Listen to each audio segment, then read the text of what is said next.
de El Economista. Soy Luis Miguel González y tengo el enorme gusto de presentar una entrevista que hace nuestra enviada a Washington, Yolanda Morales. El entrevistado es Jean María Milesi, subdirector de investigación del Fondo Monetario. En buena medida, los temas que desarrolla Jean María Milesi son los temas que nos preocupan. ¿Cuál es la situación de la economía mexicana a raíz del cambio de expectativas por la caída del precio del petróleo, los movimientos del peso y la inminente alza de las tasas de interés de parte de la Fed? Su mensaje a través de la entrevista con Yolanda Morales es de cautela sobre los pronósticos con México, pero vamos a decir que es una cautela optimista. Considera que en términos generales nuestro país tiene la capacidad para sortear los retos que plantea un escenario que no era previsible hace apenas un año. Tenemos menores precios de petróleo, tenemos inestabilidad en el tipo de cambio y, por supuesto, tenemos los avisos de un cambio importante en la política monetaria de Estados Unidos. Los dejo con esta interesante conversación. Yolanda Morales, Jean María Milesi. Hasta pronto.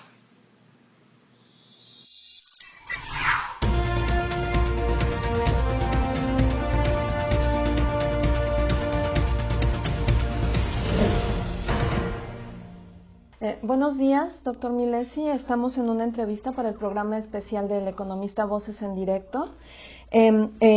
Querida audiencia, estamos con el subdirector del Departamento de Investigación del Fondo Monetario Internacional, Jean María Milesi Ferretti. Muchísimas gracias. Muchas gracias y buenos días. Muy buenos días. Pues estamos en las reuniones en los trabajos previos a las reuniones de primavera del Fondo Monetario Internacional. Y mi primera pregunta es, ustedes abrieron este ciclo de conferencias con una idea que ya retumbó en los mercados, que es la caída del crecimiento potencial de la economía mundial. Quisiera preguntarle qué es lo que pasó, si nos puede explicar qué es lo que pasó, si fue la crisis la que detonó esta caída en el crecimiento potencial o fue la falta de reformas. ¿Cuál es el panorama? En realidad, las fuerzas que afectan a la tasa de crecimiento potencial son fuerzas que se desarrollan sobre temporadas largas. Uno de los efectos principales es el envejecimiento de la población, los efectos demográficos, para los países avanzados, pero también para los países emergentes. Los países avanzados porque hay una generación que llaman baby boomers que van retirándose de la fuerza de trabajo y las tasas de crecimiento de la fuerza de trabajo han bajado mucho. En algunos países como Japón son negativas y eso no afecta el crecimiento por persona, por trabajador, pero afecta el crecimiento potencial de la economía. Para los países emergentes también hemos tenido una caída del crecimiento de la población muy fuerte en estos últimos 25 años. Si piensa China, por ejemplo, un efecto muy fuerte. Y eso implica que, otra vez, que la fuerza de trabajo no va a crecer a unas tasas tan fuertes. Y ese es un efecto que entendemos muy bien. Hay un efecto que entendemos, siquiera un poco menos bien, que es una caída de la tasa de crecimiento de la productividad. Ese crecimiento ha sido afectado posiblemente de manera positiva para la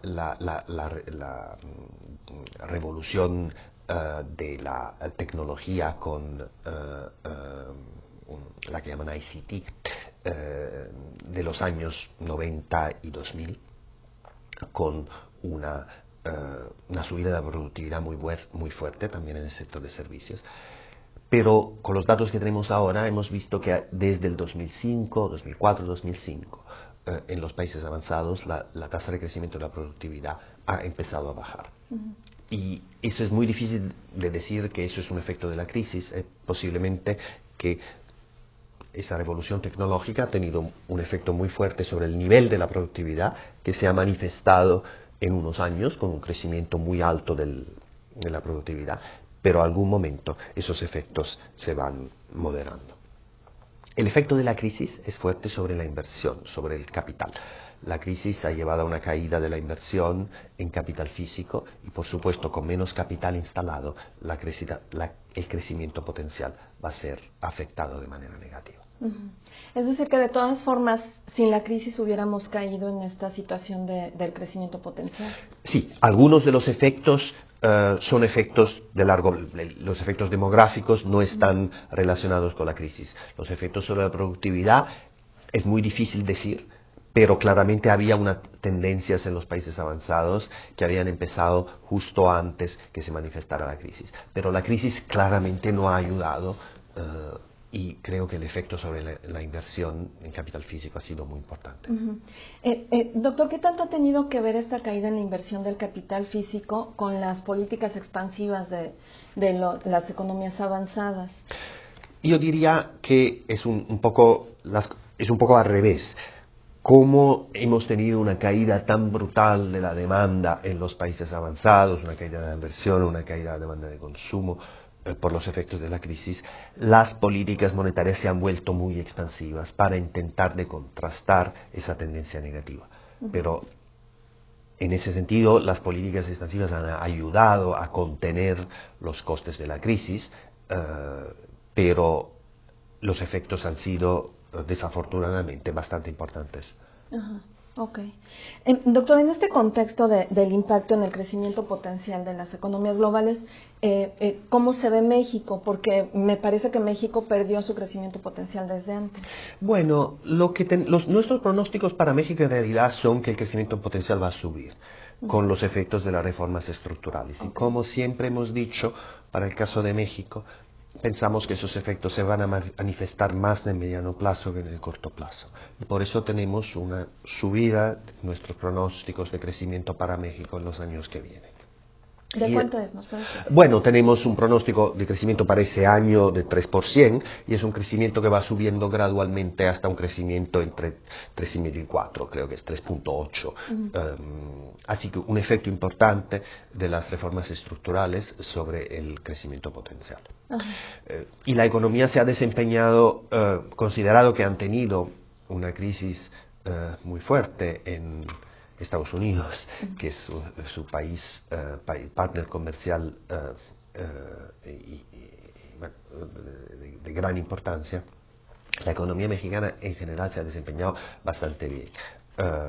Hemos tenido un crecimiento más débil de lo que hubiéramos pensado en el 2014, pero pronosticamos una recuperación para este año ayudada por la economía de Estados Unidos. Y, como les decía, un patrón de crecimiento mejor para el mediano plazo. Recién presentaron su actualización de pronósticos de crecimiento para el mundo y para México. Para el caso de México lo recortaron en 2 décimas de punto, de 3,2 a 3%. ¿Cuáles son los factores? Bueno, hay yo diría dos factores principales. Un factor, si quiere, mecánico, que la segunda parte del 2014 no ha sido tan brillante, así que entramos en el 2015 con menos velocidad. Y eso mecánicamente tiene un impacto sobre el crecimiento para el 2015. Pero hay un efecto macroeconómico también, y es debido al hecho que por la caída del precio del petróleo, el gobierno mexicano va a compensar parte de la caída en las entradas por el lado del petróleo con unos recortes de gasto, hacia una política fiscal más restrictiva para este año y para el año que viene, y eso por supuesto va a tener algún impacto sobre la tasa de crecimiento de la economía en el corto plazo, pero es muy importante para la credibilidad del marco macroeconómico. Es decir, el ajuste que tuvo que hacer el gobierno fue lo que llevó a esta corrección. Es uno de los factores, exactamente, es un recorte de gasto, menos gasto público tiene un impacto sobre la demanda y sobre el crecimiento. ¿El precio del petróleo tuvo también algo que ver? El precio del petróleo un poco, no es un efecto súper importante para la economía mexicana como sería para, qué sé yo, la economía de un país como Rusia o como Nigeria, pero un efecto lo ha tenido seguramente sobre a través del lado fiscal, porque la razón de los recortes de gasto es una caída de las entradas por el petróleo. Ujú. Para el próximo año también se prevé que la situación del precio del petróleo lleve a una serie de ajustes, incluso se está revisando el presupuesto ya. ¿Esto también va a motivar, podría motivar nuevas correcciones? ¿Es un poco a la Bueno, baja? no, esto ya está incorporado en nuestras proyecciones. Ah, ok. Tenemos incorporado el impacto de un ajuste fiscal de este año y el año que viene. Ajá. ¿Me puede recordar el pronóstico de crecimiento para el año entrante? 3.3. 3.3. Para México, Para 3.3. México. Y quiero también notar que es un momento difícil para la región. Así que comparado, tenemos un pronóstico para la región de Latinoamérica y el Caribe, un pronóstico de crecimiento para este año del 0.9%. Ujú. Así que hay que ver también el crecimiento de México en perspectiva. Ajá. En la región sí es una de las economías que crece menos mal, de las grandes economías que crecen menos mal. Sí, diría, sí, con crecimiento de 3% tenemos una contracción en Brasil del 1% y también un crecimiento más bajo en otras de las economías exportadoras de materias primas, de commodities. Ajá. ¿Cuál es la recomendación del Fondo Monetario para las economías de la región y para México para acelerar el crecimiento? Nosotros creemos que, pensando para México, un marco macroeconómico muy estable puede ayudar, por supuesto, ayuda el crecimiento. La manera más efectiva de subir el crecimiento de manera persistente es de intentar subir la tasa de crecimiento de la productividad o la participación de la fuerza de trabajo. Y todas las reformas estructurales, sean reformas que ayudan en el sector de la educación, la preparación de los trabajadores, ayudan a la formalidad, o que aumentan el nivel de competencia en la economía y con eso tienen un impacto sobre la inversión. Todas esas reformas estructurales, y muchas son reformas que han ya sido aprobadas, esas son la manera más efectiva de subir la tasa de crecimiento en México. Estímulo macroeconómico en ese momento es más difícil de justificar porque es importante mantener un ancla fiscal importante. Así, por supuesto, si el gasto fiscal sube mucho en el corto plazo hay un efecto positivo, pero después hay un ajuste que va a venir y una reacción de los mercados cuando vean unas cuentas fiscales menos satisfactorias. Por el lado de la política monetaria, por supuesto, hay que tener los desarrollos de la inflación bajo control y mirar también a la conjuntura internacional, a lo que está pasando con, por ejemplo, el ajuste de la política monetaria en Estados Unidos. Desde su punto de vista, ¿las economías emergentes como México tendrían que acompañar a Estados Unidos con la subida de tasas o tendrían que esperar a que él comience para hacer lo propio? Es muy buena pregunta, difícil de responder en abstracto. Mucho va a depender del... nosotros tenemos un pronóstico para Estados Unidos que es de un ajuste de la política monetaria muy gradual. Muy gradual y muy bien comunicado. Así que los mercados ya tendrían que haber tomado en cuenta el hecho que la política monetaria de Estados Unidos en algún momento en el 2015 probablemente va a tener su primera modesta subida de la tasa de interés de corto plazo. La respuesta de los países emergentes va a tener que depender de las condiciones macroeconómicas en los países, va a tener que depender de la conjuntura de los mercados financieros internacionales, si, como eso está muy claramente comunicado, no hay mayor repercusión, la necesidad de apretar la política monetaria en los países emergentes no está tan clara. Por supuesto, si hay presiones cambiarias muy fuertes, si hay una salida de flujos de capitales, si hay presiones de otro tipo, eso puede ser un marco distinto. Pero es muy difícil de decir en abstracto. En teoría, un país que tiene un objetivo de inflación como México, la política monetaria tendría que ser principalmente dependiente de lo que está pasando en la economía mexicana. Pero siendo una economía muy abierta, por supuesto el Banco de México tiene que mirar a lo que pasa con Estados Unidos y por supuesto lo hace. Ajá. Doctor, ¿qué impacto tiene el descontento social que de alguna manera se ha presentado en México sobre el ánimo de los inversionistas y de los consumidores y sobre su pronóstico?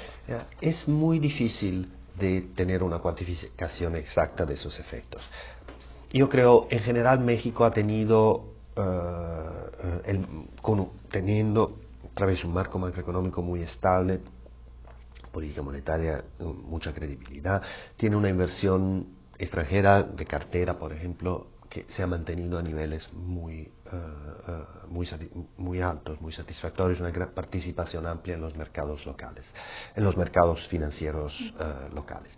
Por supuesto, descontento social no ayuda el nivel de la confianza de los consumidores, menor nivel de confianza de los consumidores o de los inversionistas domésticos lleva a una falta de los animal spirits, que implica una inversión más baja y un desempeño de la demanda doméstica más modesto. Así que por este lado más confianza ayudaría, pero son factores muy difíciles de afectar con política macroeconómica. Uh-huh. Doctor, finalmente quisiera preguntarle, ¿le preocupa al Fondo Monetario Internacional el impacto que pueda tener el precio del petróleo en las finanzas públicas de México? ¿Es un factor de preocupación para ustedes? ¿Están manejando? Yo diría que no. Yo pienso que tiene un impacto, es un impacto que ha llevado a una respuesta de la política fiscal en México.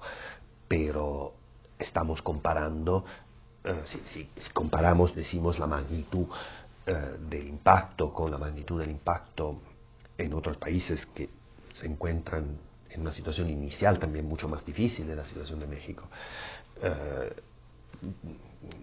Diría en nuestro radar screen es una preocupación por supuesto menor. Y hemos tenido, hay que tener en cuenta también, una depreciación del peso con respecto al dólar, y eso de alguna manera limita, no elimina, pero ha limitado un poquito el impacto sobre las finanzas públicas, porque el gobierno gasta y recauda en pesos, y así que la caída en pesos del precio del petróleo ha sido un poco más baja. Okay. Muy bien, pues doctor Gianmaria Milesi Ferretti, le agradezco mucho haber estado con nosotros en Voces en Directo para El Economista. Muchísimas gracias. Muchísimas gracias, un placer. Gracias, y pues nos vemos pronto.